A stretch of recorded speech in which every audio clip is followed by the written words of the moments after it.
it's just not.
Hi, Tony Moss here again with Dr. Ray Ciervo for the Notepad Answers podcast.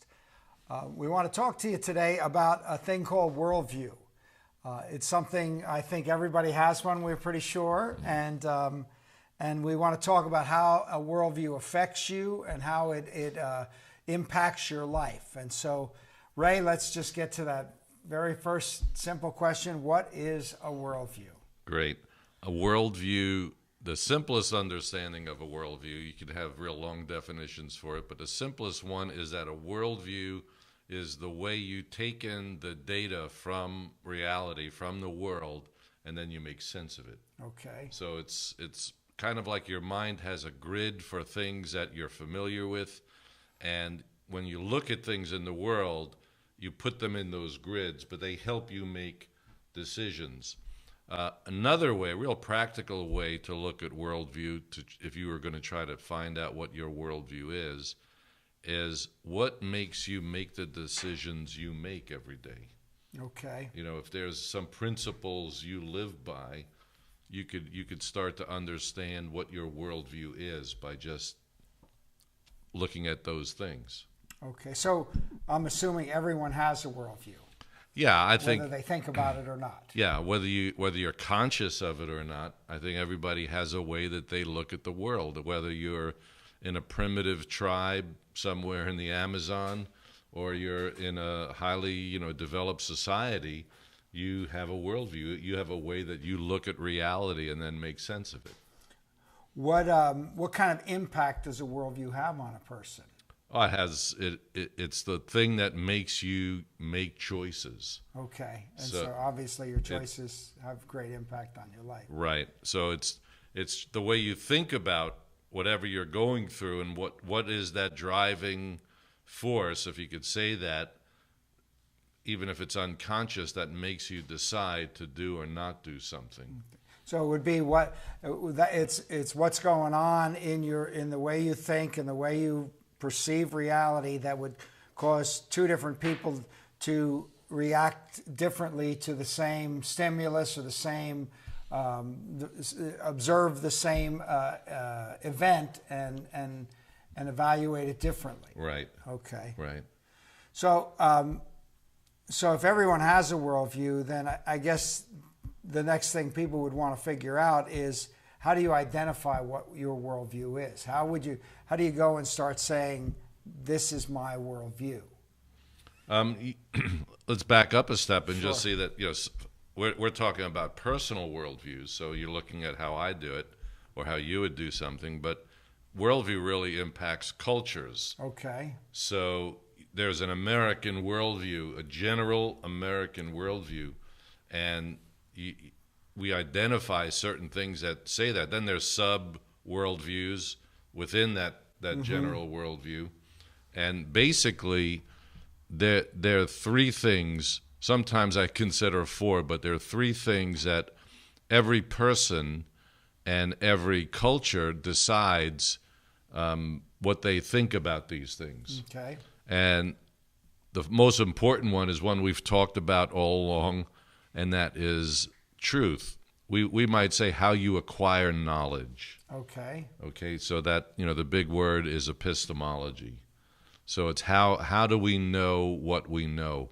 And of course, if something isn't true, it's not worth knowing. Mm-hmm. So it really, the default position for what we call knowledge ought to be truth. It ought to be what is true. And what we talked about before was that truth is that which corresponds to reality.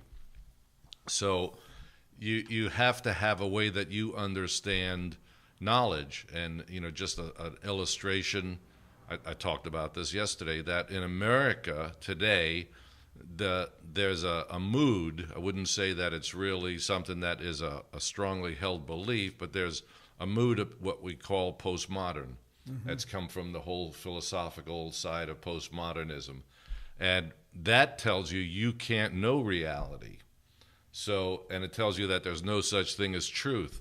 So that really screws things up, if I could say that. It skews things a certain way. So if you're thinking that you can't know reality as it is, you're going to have a really hard time navigating through life. Okay.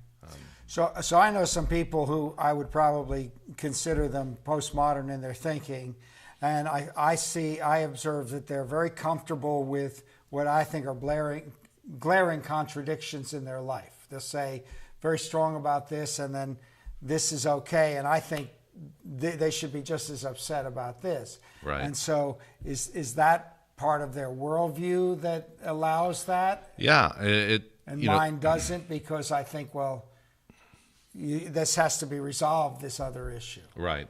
Yeah, and sooner or later that's going to come back and bite them. Mm-hmm. You can't live consistently with contradictions. If you think that you have so much money in the bank and think that you could just go up and, because it's true to you, but the bank teller tells you that isn't, there's a contradiction right there. You can't both be right, and you can't just convince them or try to convince them that you're right. You have more money in there than there is. So it might, everything can be thought, but it can't be lived. That's true. Okay. Yeah. Okay. So that's a reality that people have to come to about knowledge, that you can believe anything, but not everything is livable. Okay. Okay. I can believe that I can fly, or I could believe that I can run a 4-minute mile. I can think that thought, but I can't live that thought. No. That's an extreme example, but it's that kind of thing. So when we look at this thing called truth or knowledge, the closer we are to thinking about reality as it is, the more sound we'll live, and the better we'll be able to make choices. Okay. Okay, so it's important that we have a good understanding of what truth is, and then really continue to search out how to think correctly about the world as it is. All right, so that's going to help our worldview. It's going to give us, so that first one is truth or knowledge. I said epistemology. Mm-hmm. The second one is what's the basis of reality. For instance, an atheist would say that the universe is really the basis for reality. The universe is what's there. A Christian would say that it's God. Mm-hmm. An agnostic would say that they don't know, that they can't know, perhaps, if they're a hard agnostic. But so you could see that second one deals with, the second big word is the metaphysical side of life. So they're looking at what is, what's the real thing in this life. And like I said, an atheist would say that the universe is real. They might say the laws of nature. I don't know. But I think atheists that I've talked to would say that the universe is their basis for that understanding of what is the base of reality. Mm-hmm. Where a Christian would say it's God, a Muslim would say it's Allah, a Jew might say it's the Torah and God. So you could have everybody, understanding, but everybody has that idea of what's the basis of that reality. And the third thing I would say is that really helps us understand is, what does it mean to be human? Okay. So mankind is another picture of that. So you have truth or knowledge.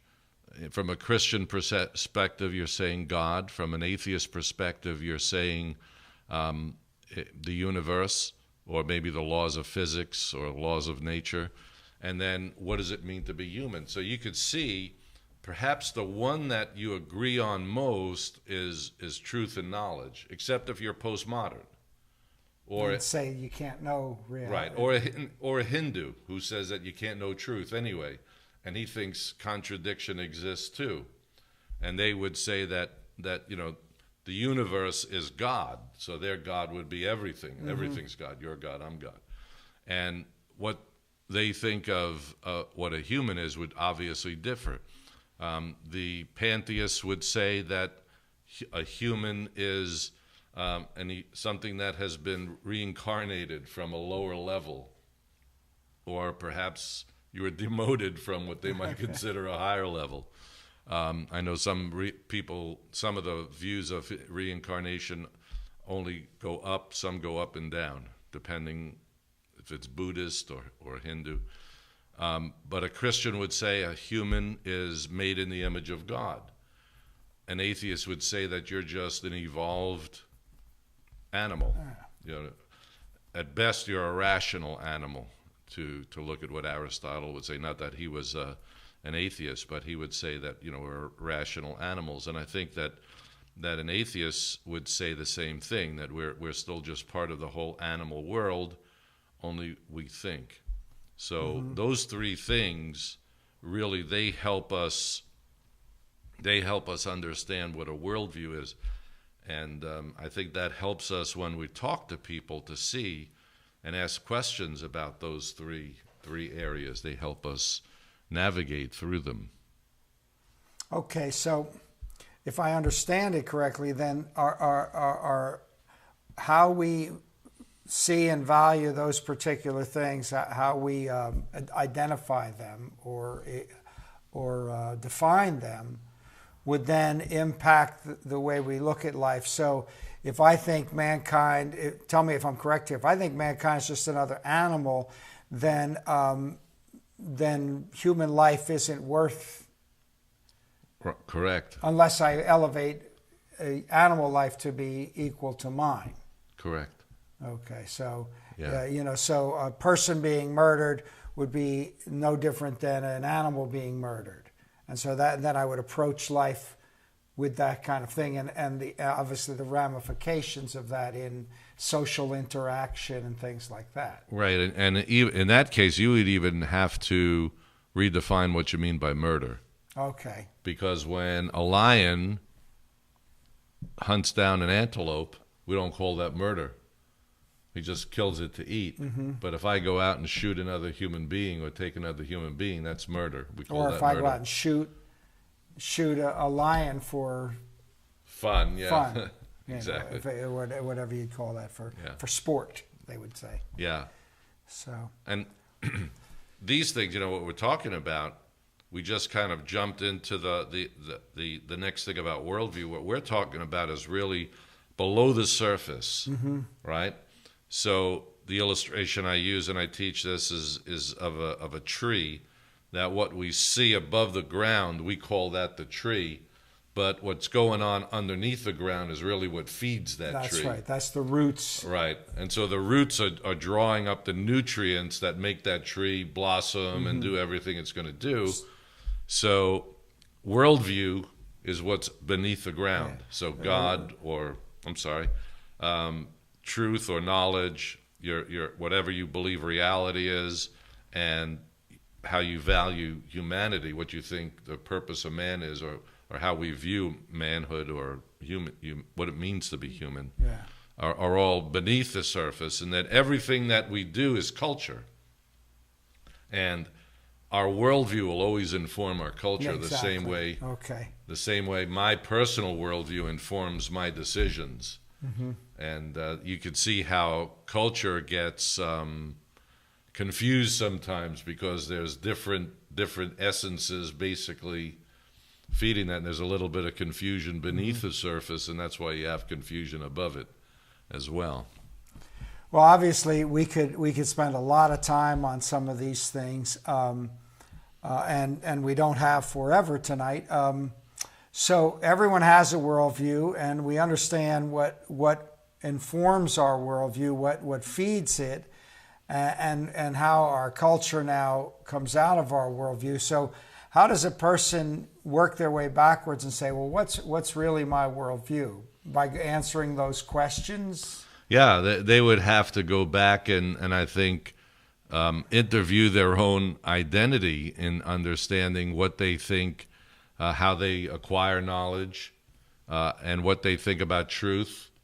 Again, I think today the postmodern influence on our culture is that truth is, if there is such a thing as truth, it might be unknowable or it might be relevant. And so you've got to sort out really how you understand those things. Can something be true for me and not for you?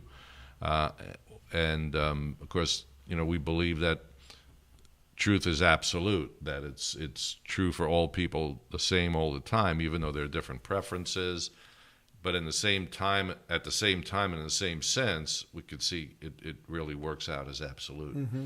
So that will do it. And then you have to decide, what do you believe about reality? Does God exist? And if he does, what's my responsibility to him? What can I expect from him? Those are questions you ask. And if you're a Muslim, you've been taught to that you live for Allah, that you're supposed to submit to him all your life. You learn the Quran. You do certain things that are going to make you live a certain way. If you're an atheist and you think the universe is all there is, that the natural world is all there is, then you're gonna have to create meaning for yourself. You're gonna have to create, or at least decide whether you think the universe has meaning.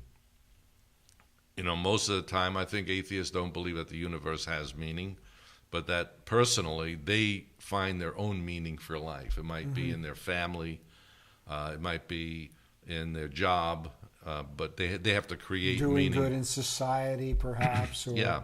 fulfilling themselves. Right, because they have to deal with the thing about what does it mean to be human. They have to deal with this idea of consciousness, and that's one thing that the naturalist can't deal with, is what is a mind. Mm-hmm. So you can't have meaning until you Have a can mind. you can think about it. Mm-hmm.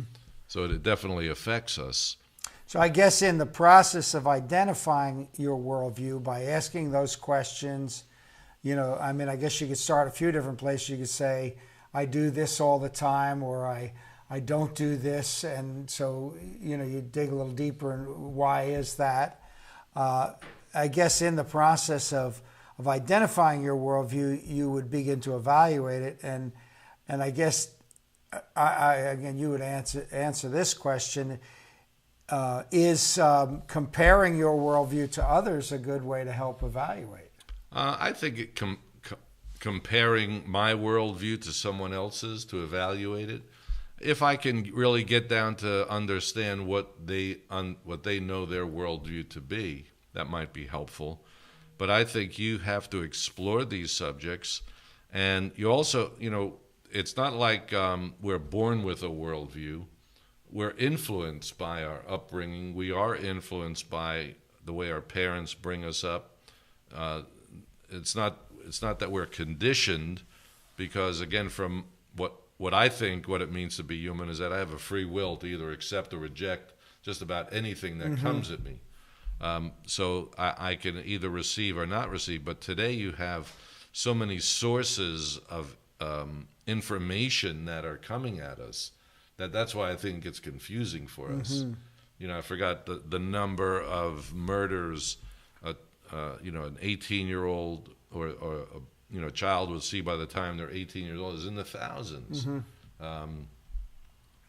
All of those things that media basically bombards us with, whether they're advertisements or gratuitous sex scenes or gratuitous cruelty or violence on television, they're all going to have an effect on us. So it's not like we're just starting out with a blank slate and we just decide, okay, I want to do this, because you're going to have these influences and you're going to have a way to deal with those influences on your life. So, okay, so you're going to identify. People need to identify and evaluate their worldview, and I guess changing your worldview would come with that evaluation and comparing it to another and saying, this is more reasonable, this way of looking at truth, or this way of looking at humanity. And people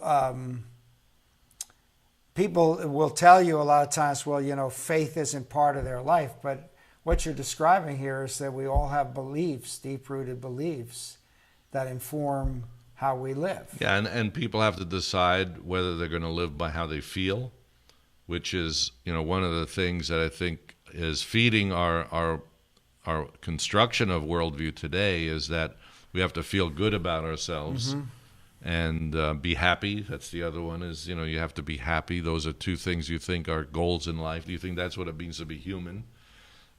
So you have to deal with that. And people don't change their worldview easily. No, I agree with you there. Yeah. The way that I see it is that that there's a heart to your worldview. It's the combination of those three things perhaps, but it's the heart of what makes you do what you do and say what you say and pursue what you're going to pursue, what you think about the things that are above the ground, say marriage or education, any kind of sports or recreation or entertainment. All of those things are based on the heart of your worldview. And what we find today is that a lot of people are just content, or at least not willing to change it. So the only way someone will actually change their worldview is if they start to question that heart. Mm-hmm. You know, is this really going to give me what I think it should? Mm-hmm. Or as we started out saying, does this really make me closer to what's real? You know, am I really being able to understand reality better based on these things? And it's not until you get somebody to question those things. So if you get somebody to question their idea of truth, question their idea of God and reality, or whether naturalism is what reality is, and what it means to be human. It's not until people question those things that they're willing to change and accept something new. And then whatever is presented to them has to be something that really satisfies that new questioning. You know, it answers those kinds of questions. So that's something that's really important. My wife and I watched a segment on 60 Minutes the other day, and it was interviewing people from the Sandy Hook parents of the Sandy Hook school kids that had been killed a while back, and it was just so interesting to watch them grapple. They had this, a life-changing event. Absolutely. And they were being interviewed, and this conversation is making me think of their responses and what was behind those responses, and how they were trying to make sense of life, because they experienced something that made no sense to them. How could this have happened to them? Right. And the pain, of course, that they had, demanded that they try to make sense of it, and is very difficult for them. So, I'm going to interject for a minute. I actually think the opposite. I think that people in my age group, which I won't say, but the younger age group, actually change their worldview too often.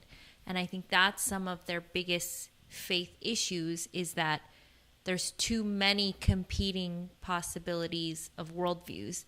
And so I'm going to go with my fleeting thought process at the moment and then switch to whatever is the next worldview that I think makes the most sense. Yeah, that's good, because you're talking to two guys who are old already and already figured out what we think is right in the world. That's true. And so your age group, which we won't mention, is younger. Younger than the two old guys sitting here.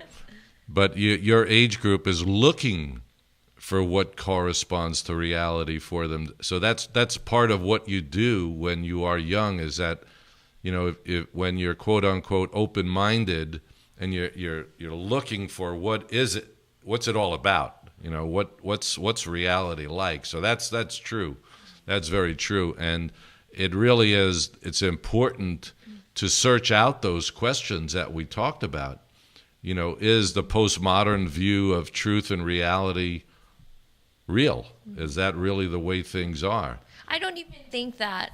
I mean, again, I think that people my age and younger, their worldviews aren't as deep in thought as you described. I think it's more this stage of my life, I'm going to make a worldview. And then when I get to the next stage, I'm going to make a worldview. How do you not discourage that, but encourage more younger generation people to make their worldview based on actually what you believe and what your faith is in? How do you sort of guide people to be more like that, instead of just fleeting, Sure. Well, this group of people that I'm with currently are for X, and so therefore my worldview is going to be totally based on X.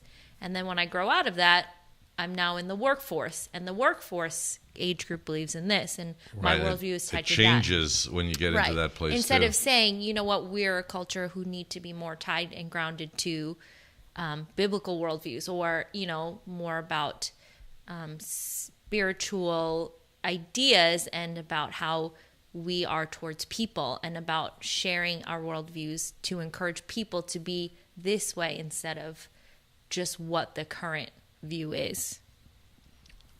So your question is, how do you encourage people to do that? Well, I think it's to get them to explore those three areas again of truth or knowledge. What do you think reality is? Does God exist? And if he does exist, which God is it? Which God matches reality the best? And then what does it mean to be human? Of course, we think that the Bible gives us answers to all those questions, and it's being able to study the Bible. And if I understand the younger generation, the sense of independence, and I think all of us have gone through that, is that we want to find out for ourselves. We don't just want to buy into something that is there. You know, we want to search those things out ourselves. And I think that from my perspective, I'm very happy with that. If people honestly look at those things, I think that's part of growing intellectually, growing spiritually, and growing into maturity, that you look at reality for what it is. You know, from a biblical worldview, from a biblical perspective, God wants you to find him. You know, he's making himself abundantly clear. What we have today is a bombardment from the secular side of life that may not come across, you know, as a devil with a pitchfork and a tail behind him, but it's the media just telling you all the other things in life you should become. I keep looking over there because that's where Casey is sitting, and we're going to get her on camera soon. We're working on it. That's right. But, you know, so you have all these other things that are coming at you, where even 50 years ago, it was a lot more simple, because, you know, television was the thing that was the advent, you know, the big advent was television. All three channels. All three channels, yeah. But today, you know, you have internet, which gives you, really, it gives you the whole world. And so you have those other choices, but you still have those three choices. That's what makes up your personal worldview. And you can also see our culture or any other culture, what they believe about those three things, at least the majority of people. So my encouragement would be to seek out those things, to pay attention to what real knowledge is, what's true, what really matches reality, and then look for what is the basis of that reality. Is it God? Is it the natural world? I'm not afraid to let somebody look at that, because I think if you honestly ask the questions about the natural world, the natural world can't answer what mind, morality, or what meaning is.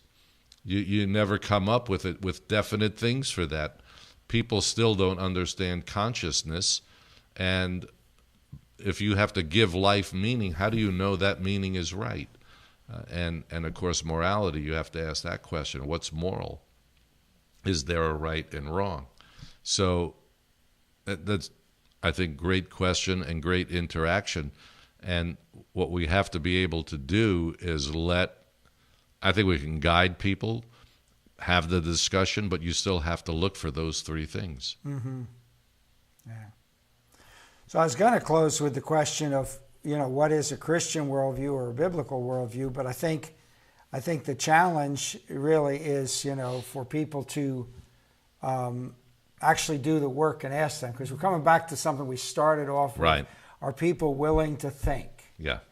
Because I know in the case of younger people, I know younger people who have that, they don't take the time to articulate, well, this is really what's, informing my decisions and my view of life, and they're just being carried along by opportunity and what's right in front of them. And oftentimes it's a life altering experience. I've seen, it's very common for young people to get to college age and go away from church and family, not just church, but family, want to be independent, like you were saying. Right. And oftentimes it's at the birth of their first child when they're awakened to different responsibilities in life and right. and values of things. Yeah, and the advantage that young people have today, advantage and disadvantage, is that they have an older generation or older generations to look at. And I think that what happens with a lot of young people today, especially those who are brought up in a Christian home or have been influenced by older Christians, is that they see where we fail. Mm-hmm. And I think that's an important thing. I think those of us who are older have to be open to that younger generation to help us see it, because we see the world from where we came and where we are now, but we don't see the pitfalls that they might see, that we're, where we fail mm-hmm. at doing things and fail to address the trends in culture today. And we can still deal with them based on our thoughts, but understand that we may have to change some of the application mm-hmm. of what we're doing. So the younger people have an advantage if we're still around to help them see, as well as for them to help us see. Yeah, I think those two things are very important. Well, we're over our time a little bit, and so we're going to wind up. But I feel I'm just trying to change my terminology. I have the sense that we've really just begun to stir the pot on I this, think so. And perhaps we can talk about this before our next one, and maybe connect some of the tree branches down with the roots and have some discussion about those kind of things to help people, young and old, make the connection between where they're living and where they're approaching and the things that really make them tick and inform their worldview. Yeah, because people don't want to change the things that are above the ground, and they think somehow that means they're violating their worldview or what we think, what our beliefs are, what our deeply held beliefs are. When those things can change, they can change into all different things. Yeah, but they can look good. quite different. Yeah. So we'll be back again in early September. Ray is leaving tomorrow for South Africa for the rest of the month, and so we'll see you then. But you can still contact us. He'll be have email and internet. So if you have questions, send them in. Questions at Notepad Answers, and both this topic and many others that we've discussed. If you're interested in having Ray come to your church or to your group, just either the questions at notepadanswers.com or info@notepadanswers.com. Feel free to contact us, and we'll get right back to you and see how we can help you. So that's it for now, and thanks for tuning in if you did. Yep.